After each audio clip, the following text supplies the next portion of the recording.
है। एक गांव में एक गरीब लड़का रहता था जिसका नाम रामू था। रामू के घर में उसके बूढ़े माता पिता थे। रामू का सपना था कि वह अपने परिवार को खुशहाली और सुख समृद्धि में जीने की सुविधा दे सके। वह बहुत मेहनती था और हमेशा पूरी मेहनत से काम करता रहता था। रामू गांव के मुखिया के यहाँ पर एक चपरासी की नौकरी करता था। मुखिया के घर की पूरी देखभाल और साफ सफाई रामू ही किया करता था। पर मुखिया बहुत ही चालाक था। वह रामू की अच्छाई और भोलेपन का हमेशा फायदा उठाता था। मुखिया रामू को उसकी मेहनत के पूरे पैसे नहीं देता था, जिस वजह से अक्सर रामू के परिवार को कभी कभी भूखा ही सोना पड़ता था। बेटा रामू, आज मुखिया ने पैसे दिए कि नहीं? घर में बिल्कुल भी राशन नहीं बचा है। नहीं माँ, मैंने मुखिया जी से पैसे मांगे थे, पर उन्होंने कहा कि मैं कल दूंगा। अभी मेरे पास पैसे नहीं है, इसलिए मैं यह कुछ जंगल से फल ले आया हूं। आज इसी को खाकर आप सब अपना पेट भर ले। माँ, मुझे माफ करना, मैं आप लोगों के लिए चाहकर भी ज्यादा कुछ नहीं कर पाता। नहीं बेटा, तू ऐसा क्यों सोचता है? तू तो दुनिया का सबसे अच्छा बेटा है। तेरे जैसा बेटा अगर किसी भी माँ बाप के पास हो तो उनका जीवन तो वैसे ही धन्य है। कोई नहीं, आज हम ये फल खाकर ही अपने पेट की भूख को शांत करेंगे। आज वह सभी फल को खाकर सो जाते हैं। अगले सुबह फिर रामू मुखिया के घर जाता है और वहां की साफ सफाई और बाकी के कामकाज करता है। तभी वह देखता है कि मुखिया के घर पर एक साधु आते हैं और वह आवाज लगाते हैं, भिक्षम देहि भिक्षम देहि। तभी मुखिया की पत्नी थाली में कुछ फल और अनाज लेकर आती है। साधु महाराज, धन्य भाग हमारे जो आप यहाँ पधारे। जब मुखिया की नजर साधु और अपनी पत्नी पर जाती है तो वह अपनी पत्नी को जोरदार फटकार लगाता है। अरे ये तुम क्या कर रही हो? ये इतने सारे फल और ये अनाज यहाँ क्यों लेकर आई हो? क्या तुम ये सब इस गरीब भिखारी को देना चाहती हो? हे स्वामी, आप यह क्या कह रहे हैं? शुभ शुभ बोलिए। यह साधु महाराज जी हैं। आप ऐसे इनका अपमान ना करें, वरना परिणाम बहुत बुरा होगा।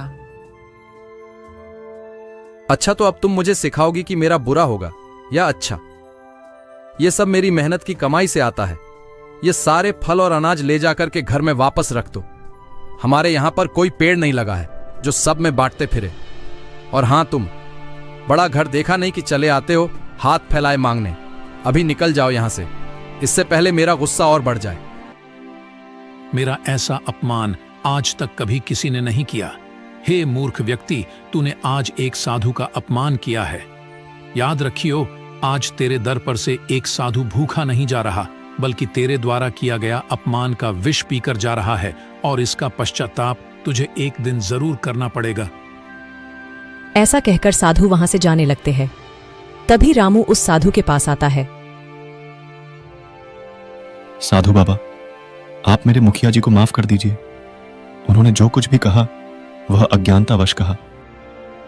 है बालक, हट जा मेरे रास्ते से। मैं बहुत क्रोध में हूं।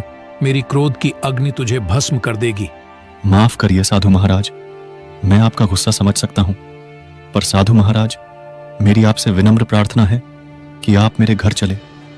आपकी सेवा करने का मुझे सौभाग्य प्रदान करें। मेरा परम सौभाग्य होगा अगर मैं आपकी सेवा कर पाया। रामू की बातों से साधु महाराज का दिल पिघल जाता है और एक पल में ही उनका गुस्सा शांत हो जाता है और वह रामू के घर जाने को राजी हो जाते हैं। रामू साधु महाराज को घर लेकर जाता है। वहां साधु महाराज देखते हैं कि रामू एक बहुत ही गरीब कुटिया में रहता था। वहां पर उसके बूढ़े माता पिता थे और घर में गिनती के 2-4 बर्तन। घर में ना कुछ खाने को दिख रहा था और ना ही सोने के लिए बिस्तर। रामू साधु महाराज को भोजन कराता है। भोजन में ज्यादा कुछ तो नहीं था, पर रामू से जितना हो सका उसने साधु महाराज के लिए खाने का इंतजाम किया। रामू ने खाने में साधु महाराज जी के लिए कुछ फल रखे और खाने में मीठे चावल की खीर रखी। साधु जी ने बड़े ही आनंद से राजू के दिए हुए खाने को खा लिया।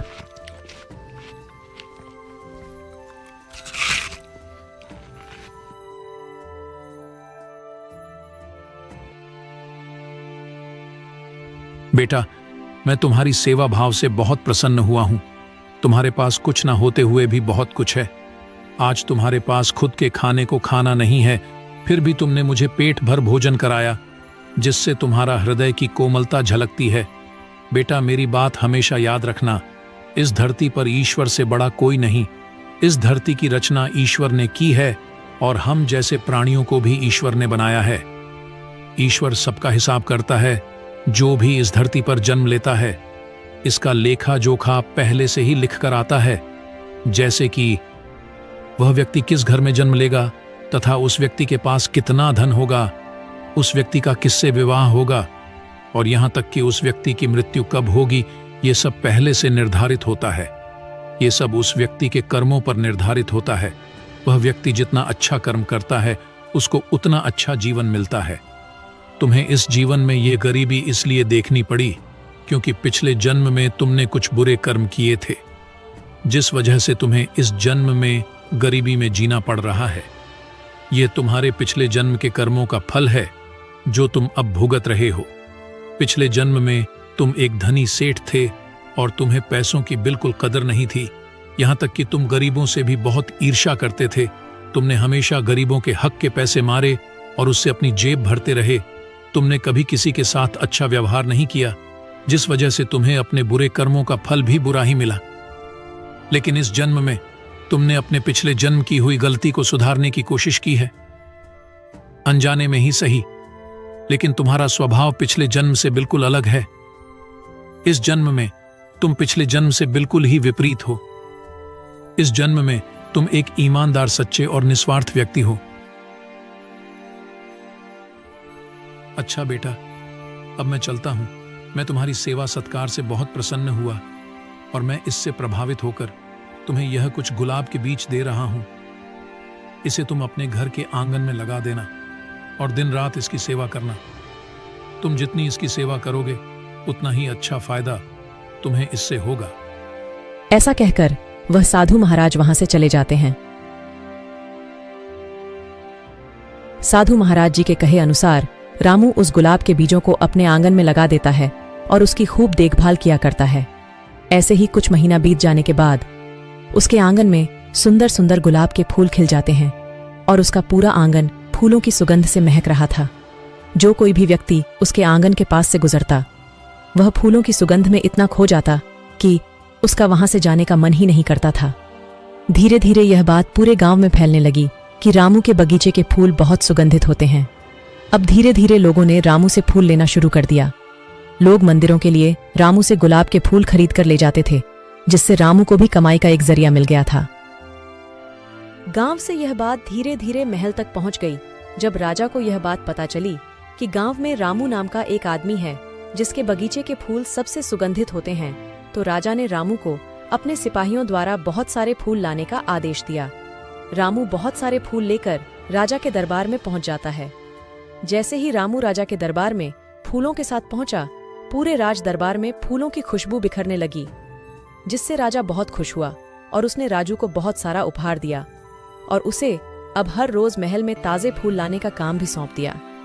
इस तरह राजू ने अपने अच्छे कर्मों से अपने गरीबी को दूर किया और एक खुशहाल जीवन की ओर कदम बढ़ाया। वहीं दूसरी तरफ मुखिया बहुत ही चालाक और बेईमान आदमी था। एक दिन उसके यहाँ पर इनकम टैक्स का छापा पड़ता है और सारे बेईमानी का पैसा पुलिस वाले उसके घर से बरामद कर लेते हैं, जिससे मुखिया को जेल हो जाती है।